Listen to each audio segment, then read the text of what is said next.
अस्सलामुअलैकुम। Mohammad Azhar Siddique program political diaries के साथ हाजिर खिदमत है। बहुत ज़बरदस्त खबरें हैं दो और शेयर कर रही हैं आप तक, ताकि आपको असल हालात और वाक़यात पता कर चल सकें। एक तो वेस्टमिनिस्टर कोर्ट जो है बरतानिया की, उसके हवाले से एक फ़ैसला कहा जा रहा है। I am getting the details कि शहबाज शरीफ और सलमान शहबाज वगैरह को बरी कर दिया है नेशनल क्राइम एजेंसी के हवाले से। अब इसकी तहकीक क्या है, असल हक़ाइक़ क्या है, नोबडी नोज़, लेकिन ये खबर चल रही है, उस पर बात करनी है। दूसरी है साबिक़ सदर आसफ़ अली ज़रदारी की नाअहली और फवाद चौधरी की नाअहली इस्लामाबाद हाई कोर्ट के अंदर। वो बड़ा अहम इशू है, उस पर गुफ्तगू कर रहे थे। पहले चलते हैं, बरतानवी अदालत ने शहबाज शरीफ के ख़ानदान को मनी लॉन्ड्रिंग के इल्ज़ामात से बरी कर दिया। ये कहा जा रहा है, यानी अखबारों में, यानी बुनियादी तौर पर चैनल्स पे बात आई है, ये आई है। नेशनल क्राइम एजेंसी है जिसने ये सारे मामलों को देखना है, और उनके अकाउंट मुंजमद की तहकीकाती रिपोर्ट वेस्टमिनिस्टर कोर्ट में जमा करवा दी है। और रिपोर्ट के मुताबिक शहबाज शरीफ और उनके ख़ानदान के bank account money laundering, corruption और मुजरमाना सरगर्मी का, ये इंग्लैंड के अंदर की बात हो रही है। यानी इसका इतलाक पाकिस्तान में नहीं होगा। ये कन्फ्यूजन मत, यानी ये यहाँ ख़ास तौर पर जंग और जियो ने तो ये हाइप बना ली ना, पता नहीं क्या हो गया, जैसे ट्वीट चलना शुरू हो गए, बरी हो गए। कोई बरी नहीं हुआ। नेशनल क्राइम एजेंसी है। जुर्म आपने बरतानिया के अंदर अगर को किया है, पाकिस्तान में जुर्म किया, उसका बरतानिया से कोई ताल्लुक नहीं है। ये मैं क्लैरिटी के साथ आप बताऊं कि 21 माह की तहकीक बाद में 20 साल के माली मामला का, वो जो जायदादें वहां खरीदी हैं, वो पैसा पाकिस्तान से गया है। पाकिस्तानी वो यानी बरतानिया जो है, वो पाकिस्तान के अंदर पैसों की तहकीकात नहीं कर सकता। उन्होंने वहां देखना है, वहां पाकिस्तान से अकाउंट्स के जरिए गया है, यानी अगर अकाउंट्स के जरिए पैसा गया है, हुंडी के जरिए पैसा गया, ये सारे मामला वो देखने। और ये दरखास्तें जो हैं हुकूमत पाकिस्तान, नैब और एसेट रिकवरी यूनिट ने ये फाइल की थी। और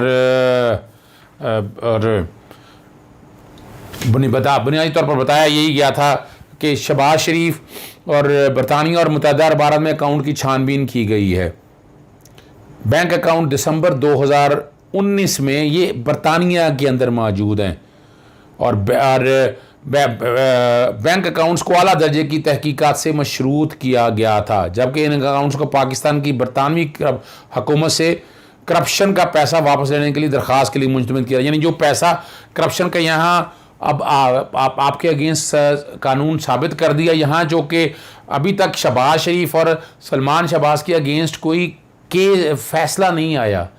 जैसे नवाज शरीफ के अगेंस्ट फैसला आ चुका है ना, और वहाँ अरबों रुपया अपना साबित भी हो गया। यहाँ भी नैब के कोर्टों से अभी तक कोई केस साबित नहीं हुआ, खाली दरखास्तें थी, इसलिए कोई बड़ी बात नहीं है। हमने वो बड़ा हवा बनाया हुआ है, फिर वो सो कॉल्ड लिबरल माफिया और ये सारे उठ खड़े हो गए कि जनाब पता नहीं क्या हो गया। कुछ नहीं हुआ है, कुछ नहीं हुआ है। अभी यहाँ अदालतों ने बाकायदा ट्रायल जब कंक्लूड होगा, जब आ जाएगा, फिर मौका उनके पास होगा कि वहां से वो पैसे लेंगे। ये बुनियादी तौर पर मुजरमाना सरगर्मी इसलिए है कि बरतानिया के अंदर तो कोई इन्होंने करप्शन नहीं की, कोई काला धन नहीं बनाया, ये वाला इशू है। तो खुशियां मनाने की ज़रूरत नहीं है। आगे चलते हैं। इस्लामाबाद हाई कोर्ट में फवाद चौधरी और साबिक़ सदर आसफ़ अली ज़रदारी के खिलाफ कोई नाअहली के हवाले से मामला आया। आइंदा समाअत अदालत ने कहा मुतमिन करें कि अदालत ऐसा क्यों करे। शमी इब्राहिम को वकील करने की इजाज़त दे दी है, और उन्होंने कहा वकील आजकल ढूंढना मुश्किल है, और वो लफ्ज़ जो भी इस्तेमाल किए मैं उनमें नहीं जाता। 4 नवंबर के लिए मुलतवी कर दिया है अदालत ने समाअत। और PTI के रहनुमा जो थे खुर्रम शेर जमान और उस्मान डार ने आसफ़ अली ज़रदारी की नाअहली की दरख्वास्त दायर की। आपको पता है जो अमेरिका के अंदर जो फ्लैट निकल आया था ना, उस हवाले से दोनों केसेस इकट्ठे, आसफ़ अली ज़रदारी का भी और वो फवाद चौधरी का भी इकट्ठा ही आया। और अदालत अवाम के मुंतखब नुमाइंदों को किसी किस्म की दरख्वास्त क्यों सुने, मैं नहीं समझता। ये मेरा ख्याल है जजमेंट्स बड़ी मौजूद हैं। मैं पहले ज़रा उस पर बात कर, चाहे ख़त्म कर लें, फिर मैं आपको आगे बताता हूँ क्या जो अदालत ने बात की है। अदालत के सिर्फ नोटिस करने से भी मुंतखब नुमाइंदे पर असर पड़ता है, ये अदालत के रिमार्क्स हैं। मुंतखब नुमाइंदे फिर सियासी इंजीनियरिंग का इल्ज़ाम लगाते हैं, फ़र्क क्या पड़ता है इससे? Make no difference. यानी इसका मतलब यानी अगर इल्ज़ाम लगाया जाए तो अदालत काम करना छोड़ दे, मैं नहीं समझता। ये अदालत को सियासी मामला, ये सियासी मामला है ही नहीं है कि कैसे कहेंगे ये सियासी मामला है। ये सियासी मामला तो है ही नहीं है। हमारे पास बहुत से केसेस ज़ेर इल्तवा हैं, ये अदालत ऐसे मामलों में क्यों पड़े, ऐसे केसा का फैसला होने में वक्त लगता है। बहरहाल इस्लामाबाद हाई कोर्ट की अपना तरीक़ाकार है। ध्यानदार लोगों को अवाम की नुमाइंदगी का हक़ दिया जाना चाहिए, ये कहना है समी इब्राहिम का। खुरम शेर जमान से पूछा गया कि आप किस जमात के नुमाइंदा, उन्होंने बताया पाकिस्तानी तहरीक इंसाफ के नुमाइंदा है। आपकी जमात तो हुकूमत में, पार्लियामेंट को इज़्ज़त दें, ये लफ्ज़ हैं जनाब जस्टिस अख्तर मिल्ला साहब के। अवाम जब तमाम हक़ाइक़ जानने के, अब ज़रा सुनिएगा, ये मैं इस बात से एग्री नहीं करता और ना ये इजाज़त दी जा सकती है। अवाम जब तमाम हक़ाइक़ जानने के बावजूद एक शख्स को मुंसखब करती है तो अदालत में दाखिल क्यों करे? बिल्कुल ऐसा नहीं है, ये लॉ की इंटरप्रिटेशन ही गलत है। जस्टिस अख्तर मिल्ला साहब ने जो बाद मार्क्स दिए ना, ये मेरी समझ से बाहर है। अदालत ने चेयरमैन सेनेट और स्पीकर असेंबली को खुद एहतसाबी का मैकेनिज्म बनाए, अभी है कोई नहीं है। मुंतखब नुमाइंदों का एहतसाब तो बहुत आसान है, आइंदा से बात पर अदालत को मुंतखब करने के हवाले से मैं आपके सामने रखता हूँ। बाकी चीज़ें जो समझने वाली हैं, बहुत ज़रूरी हैं। आर्टिकल 62 और 63 ये अहली और नाअहली के हवाले से हैं। दोहरी शरीयत का आदमी छुपाए और अवाम उसे मुंतखब कर लें तो क्या मतलब वो सदर बन जाएगा? आइन तोड़ के बन जाएगा।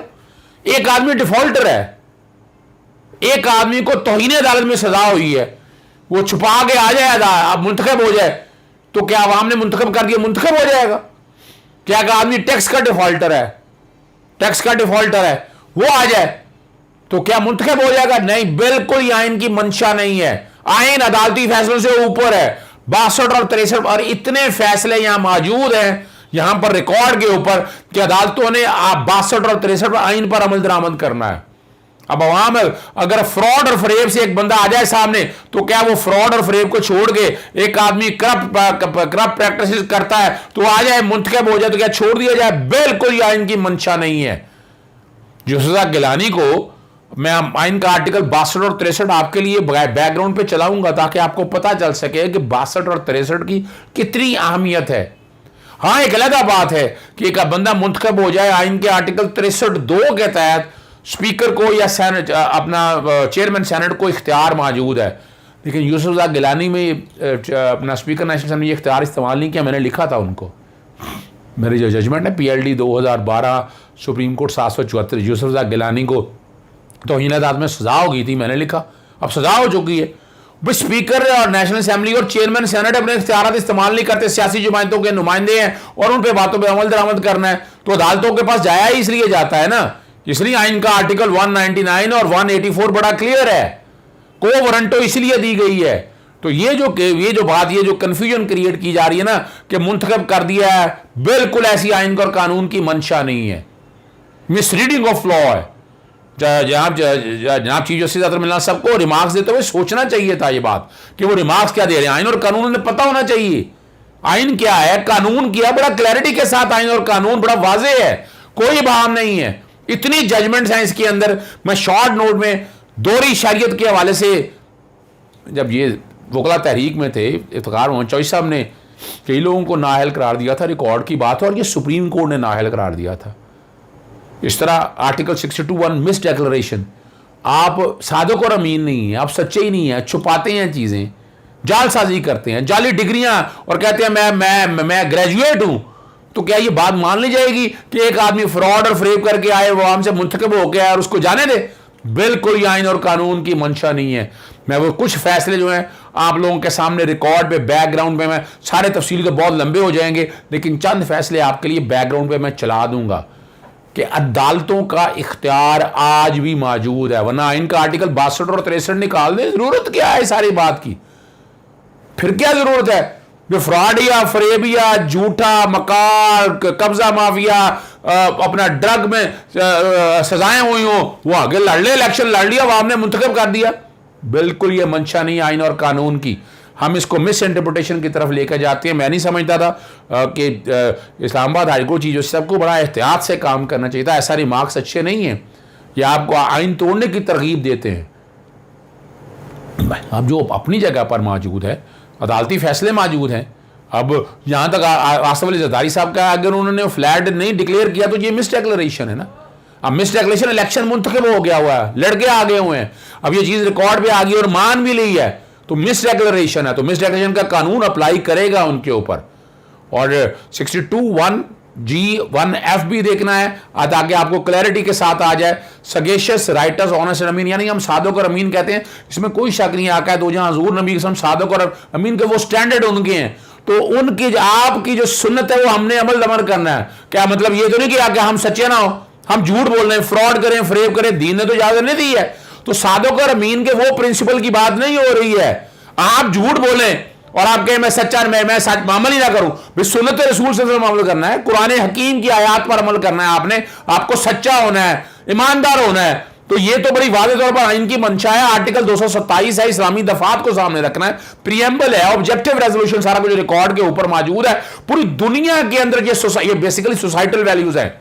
जनाब जस्टिस अतर मिलान साहब को यह भी सोचना चाहिए कि वहां बाहर के मुमालिक में तो ₹1 का इल्जाम लग जाए वो छोड़ जाते हैं, यानी इतने हाई मॉरल स्टैंडर्ड है। पाकिस्तान के अंदर बता दे, वो कह रहे हैं कि जब तक अदालतें ना कह दें, अदालतें ना कह दें, अदालतें कह भी दे, सुप्रीम कोर्ट तक इंतजार करना है, मुझे मत छेड़े। ये तो आइन और कानून की मंशा बिल्कुल नहीं है। पूरी दुनिया में उठाकर देख लें, इतनी जबरदस्त सोसाइटल वैल्यूज पर अमल दरामद होता है। तो मैं नहीं समझता यहां पर, फिर भी मेरा मशवरा है खुरम या शेर जमान या बाकी को कि वो आइन की आर्टिकल 63(2) के तहत, 63(2) के तहत, आर्टिकल 63(2) सब आर्टिकल 2 के तहत रेफरेंस भेजना स्पीकर को, आज ही भिजवा दें, कल भिजवा दें, उस पर ऑर्डर ले, उस पर ऑर्डर आएगा, उस पर स्पीकर नेशनल असेंबली को देना पड़ेगा। इस्लामाबाद हाईकोर्ट में जाकर ये कहें कि जनाब हमने स्पीकर नेशनल असेंबली को कहा है लेकिन वो उस पर अमल दरामद नहीं कर रहा है। बाकी हाई कोर्ट बराह रास्त, सुप्रीम कोर्ट बराह रास्त को वारंटों के मामले, ये क्वालिफिकेशन डिस्क्वालिफिकेशन के मामले दे सकती है, और जूरिस्प्रूडेंस के बारे में डेवलप हो चुकी है। नहीं, जूरिस्प्रूडेंस इस्लामाबाद हाई कोर्ट नहीं दे सकती है। रिमार्क्स जितने भी हैं मैं समझता हूँ मैं ये आइन और कानून के खिलाफ है। इजाज़त चाहता हूँ। अस्सलाम वालेकुम, अल्लाह हाफ़िज़, पाकिस्तान जिंदाबाद।